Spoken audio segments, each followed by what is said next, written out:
नमस्कार दोस्तों, मैं हूं दीपक और आपका स्वागत है डी इनसाइट न्यूज के आज के इस अंक में।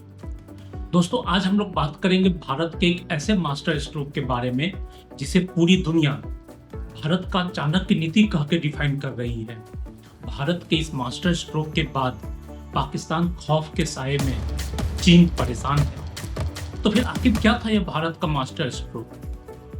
तो दोस्तों, हुआ कुछ ऐसा कि अभी हाल के यूनाइटेड नेशन के जनरल असेंबली में जर्मनी एक प्रस्ताव लेके आया अफगानिस्तान सरकार के बारे में।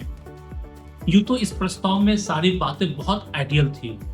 इस प्रस्ताव में human rights, women rights, minorities और डेमोक्रेसी के बहाली की बातें थी और इसे अमेरिका, यूरोपियन कंट्रीज और वेस्टर्न ब्लॉक के सारे देश इसका सपोर्ट भी कर रहे थे।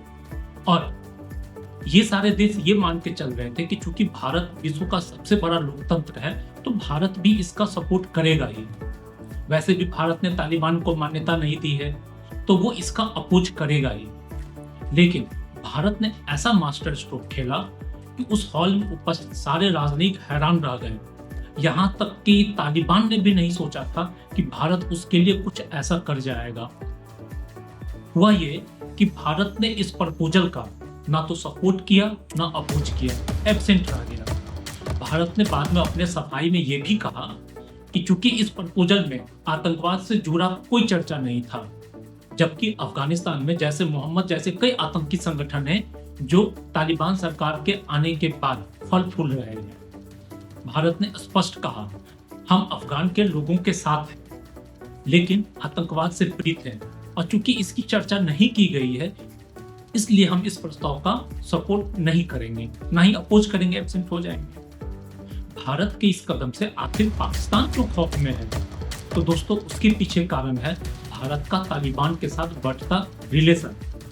अगर भारत तालिबान के सरकार के साथ जिस तरीके से अभी बातचीत हो रही है, अगर वो होते चला गया, जिस तरीके से अभी अफगानिस्तान में डैम और इरिगेशन प्रोजेक्ट पर बात हो रही है, अगर वो फाइनल हो जाता है तो दोस्तों सोचिए फिर क्या होगा।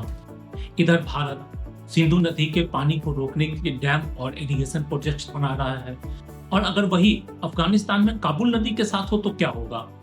अगर भारत वहां भी, जैसा कि अफगानिस्तान के तालिबान सरकार के साथ बात चल रहा है, अगर भारत वहां भी काबुल नदी पे डैम और इरिगेशन प्रोजेक्ट्स बना देता है और काबुल रिवर के पानी को वापस अफगानिस्तान में मोड़ देता है तो क्या होगा? शायद आपको पता हो कि काबुल रिवर जो अफगानिस्तान से बह के पाकिस्तान में आती है वो पंजाब और खैबर पख्तूनख्वा इलाके के बड़े इलाके को सिंचित करती है। तो कल्पना कीजिए, एक तरफ काबुल नदी का पानी बंद, दूसरी तरफ सिंधु नदी का पानी बंद, फिर क्या होगा पाकिस्तान का? पाकिस्तान के हरे भरे खेत रेगिस्तान में बदल जाएंगे। यही कारण है कि पाकिस्तान खौफ के साए में है। अगर बात चीन की करें कि वो क्यों तालिबान के साथ अपने रिलेशन को सुधारने में लगा है, तो उसके पीछे कारण है दोस्तों अफगानिस्तान में उपलब्ध ट्रिलियंस डॉलर्स का रेयर अर्थ मिनरल्स का खजाना। चाइना इस पे कब्जा करना चाहता है क्योंकि आज के समय में चाइना दुनिया का सबसे बड़ा रेयर अर्थ मिनरल्स का एक्सपोर्टर है या फिर प्रोसेस करके उसे बनाने का सबसे बड़ा फैक्ट्री उसी के पास है। अब ये रेयर अर्थ मिनरल्स है क्या? ये आज के आधुनिक युग के विकास का ऑक्सीजन है। वो फिर चाहे आपका बाइक हो या आपके मोबाइल का वो स्क्रीन जिस पे अभी आप इस वीडियो को देख रहे हैं, या फिर आपके घर के बाहर खड़ी कार या कोई भी इलेक्ट्रॉनिक सामान, इस रेयर अर्थ मिनरल्स के बिना इन सब की कल्पना नहीं की जा सकती है। तो आप समझ गए होंगे, क्योंकि चीन अभी टेक सप्लाई का ग्लोबल बॉस बना हुआ है।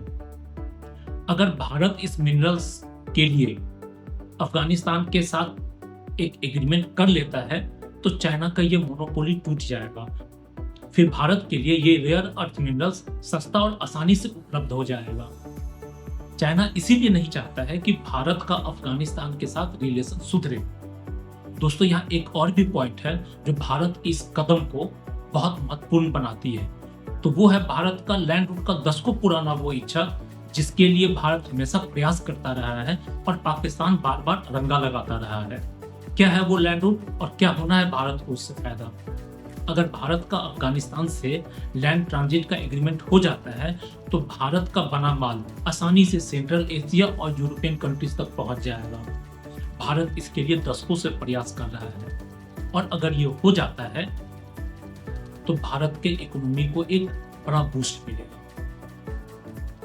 दोस्तों, इस समय भारत बिना तालिबान को मान्यता दिए ही वहां के कई सारे ऐसे गुटों के साथ बातचीत के दौर में है जो हक्कानी नेटवर्क या आईएसके से दूरी रखते हैं।